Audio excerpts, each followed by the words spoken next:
السلام علیکم ورحمۃ اللہ وبرکاتہ۔ آئیے آج کی اس ویڈیو میں ہم معلوم کرتے ہیں مختصر طور پر امام شعبہ بن حجاج رحمہ اللہ کے بارے میں، جن کو امیر المؤمنین فی الحدیث، جرح و تعدیل کے امام، عراق میں سب سے پہلے رجال کے بارے میں تحقیق کرنے والے اور سنت کا دفاع کرنے والے کہا جاتا ہے۔ آپ کا نام شعبہ بن حجاج، آپ کی کنیت ابو بسطام۔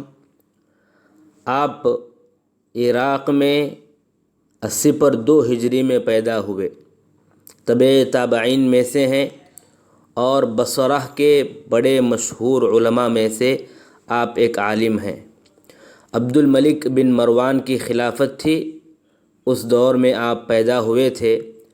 خطیب بغدادی رحمہ اللہ فرماتے ہیں کہ شعبہ سفیان ثوری سے 10 سال کے بڑے ہیں، اور سفیان ثوری سفیان بن عیینہ رحمہ اللہ سے 10 سال کے بڑے ہیں۔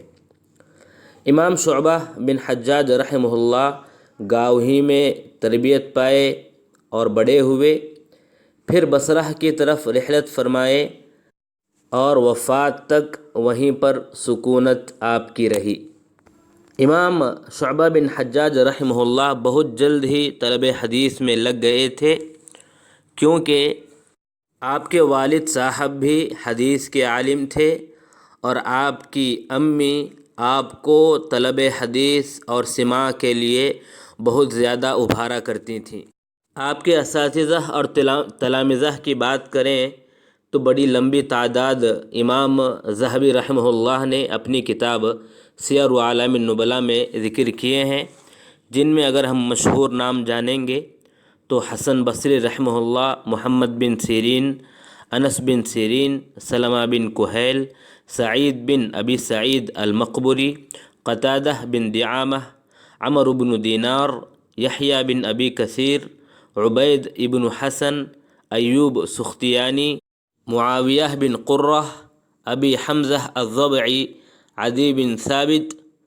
یہ چند آپ کے اساتذہ کے مشہور نام ہیں جن سے آپ نے علم کو حاصل کیا۔ آپ کے تلامذہ کے بھی اگر ہم مشہور نام جانیں گے تو ان میں سعید جریری، منصور بن معتمر، مطر الوراق، منصور زازان، ابن اسحاق، ابان، سفیان ثوری، ابراہیم بن تہمان، علی بن حمزہ، ابو اسحاق، ابو معاویہ الضریر، بشر، سفیان بن عیینہ، شریک القاضی، عبداللہ بن ادریس، عبداللہ بن داؤد، یحییٰ بن سعید القطان، عبد الرحمن بن مہدی، معتمر بن سلیمان، ابی زائدہ، یحییٰ ابن سلیم، یزید بن ہارون، یونس بن بکیر، ابو یوسف، ابو داؤد طیالسی،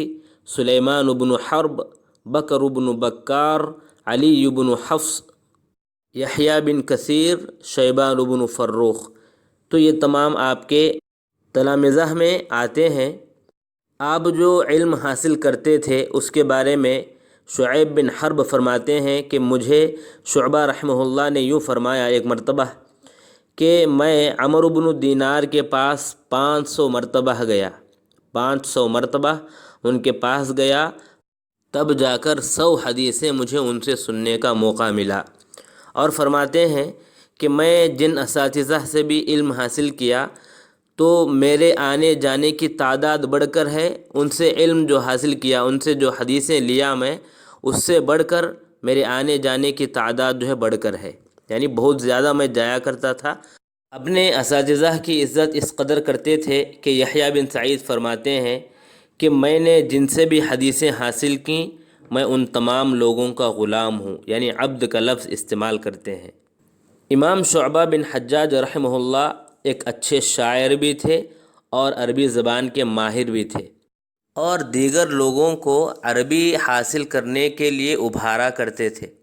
نصر بن علی فرماتے ہیں کہ شعبہ بن حجاج رحمہ اللہ نے فرمایا میں قتادہ رحمہ اللہ کے پاس جب جاتا تو وہ مجھ سے اشعار سنتے تھے، تو میں نے کہا ایک کام کریں، میں آپ کو اشعار سناتا ہوں اور آپ مجھے حدیثیں سنائیں۔ ابن معین رحمہ اللہ فرماتے ہیں کہ شعبہ نحو اور شعر میں بڑے ماہر تھے۔ امام شعبہ بن حجاج رحمہ اللہ کے بارے میں علم و ادب میں کتنے ماہر تھے، خاص کر شعر میں، لغت میں اور ادب میں کتنے ماہر تھے، ہم اصمعی رحمہ اللہ کے اس قول سے اندازہ لگا سکتے ہیں کہ اصمعی رحمہ اللہ فرماتے ہیں کہ میں نے شعبہ سے بڑھ کر شعر میں جاننے والا کسی کو نہ دیکھا۔ امام شعبہ رحمہ اللہ حدیث کی چھان بین کرنے میں اور نقد روات میں بڑے ماہر تھے، جیسا کہ ہم نے شروع میں معلوم کیا۔ ابو داؤد طیالسی رحمہ اللہ فرماتے ہیں کہ خود شعبہ رحمہ اللہ نے یوں فرمایا، جس حدیث میں بھی حدثنا اور اخبرنا نہیں وہ حدیث بیکار ہے۔ یقیناً یہ بات صحیح ہے کہ شعبہ بن حجاج رحمہ اللہ کی فضیلت اگر ہم جاننا چاہیں تو ان کے ایمان اور زہد کے بعد ان کی فضیلت سب سے بڑھ کر یہ ہے کہ وہ حدیث میں امیر المؤمنین ہیں، رجال و علل میں علماء کے سردار ہیں، نقد روات میں سب سے پہلے وسعت لانے والے ہیں، انہی سے لوگوں نے اس شریف علم کو یعنی علم حدیث کو حاصل کیا، اور وہی ہیں جن سے عراق میں بلکہ پوری دنیا میں جرح و تعدیل کا مدرسہ آراستہ ہوا۔ نقد کے اصول، اس کی بنیاد چیزیں، ان تمام چیزوں کو جمع کر کے آپ نے امت کے لیے نصیحت اور امانت کے طور پر ان تمام چیزوں کو مقرر کیا۔ صالح بن محمد بغدادی فرماتے ہیں کہ رجال کے متعلق سب سے پہلے کلام کرنے والے شعبہ ہیں، ان کے پیچھے یحییٰ بن سعید قطان، ان کے پیچھے امام احمد بن حنبل، اور ان کے پیچھے یحییٰ ابن معین رحمہ اللہ ہیں۔ ابو زید ہروی فرماتے ہیں کہ شعبہ بن حجاج رحمہ اللہ خود فرماتے ہیں، میں آسمان سے زمین پر گروں یہ میرے لیے بہتر ہے اس سے کہ میں تدلیس کروں۔ امام شافعی رحمہ اللہ فرماتے ہیں کہ اگر شعبہ نہ ہوتے تو عراق میں حدیث کا علم معروف ہی نہ ہوتا۔ احمد بن حنبل رحمہ اللہ فرماتے ہیں کہ شعبہ حدیث میں اکیلے امت ہیں۔ حماد بن زید رحمہ اللہ فرماتے ہیں کسی چیز میں اگر شعبہ مجھ سے مخالفت کرتے تھے تو میں اس کو چھوڑ دیتا تھا۔ اللہ اکبر! حماد بن زید رحمہ اللہ جیسی بڑی شخصیت یہ فرماتے ہیں کہ مجھ سے اور شعبہ رحمہ اللہ کے درمیان اگر کسی بات میں اختلاف ہو جاتا تو میں ان کی بات کو لے لیتا، میری اپنی بات کو چھوڑ ہی دیتا۔ سبحان اللہ! حماد بن زید ایک اور مرتبہ یوں فرماتے ہیں کہ ایوب سختیانی رحمہ اللہ ایک مرتبہ ہم لوگوں کو یوں فرمانے لگے کہ دیکھو اب ایک آدمی آئے گا، اس آدمی کا نام شعبہ ہے، جب وہ آئے تو ان سے جو ہے حدیثیں لینا شروع کرو۔ تو ہم نے دیکھا ایک آدمی آئے، وہ جو شعبہ رحمہ اللہ تھے، ہم ان سے حدیثیں لینے لگے۔ یعنی امام ایوب سختیانی رحمہ اللہ خود فرماتے ہیں، اس سے اندازہ لگا سکتے ہیں آپ کی شخصیت کے بارے میں۔ ابو داؤد طیالسی رحمہ اللہ فرماتے ہیں کہ امام شعبہ بن حجاج رحمہ اللہ سے میں نے 7000 حدیثیں سنی اور غندر نے 7000 حدیثیں سنی۔ آپ کی عبادت کے بارے میں، زہد و ورع کے بارے میں عمر بن حیثم فرماتے ہیں کہ آپ زیادہ نماز پڑھنے والے، زیادہ روزہ رکھنے والے اور سخی تھے۔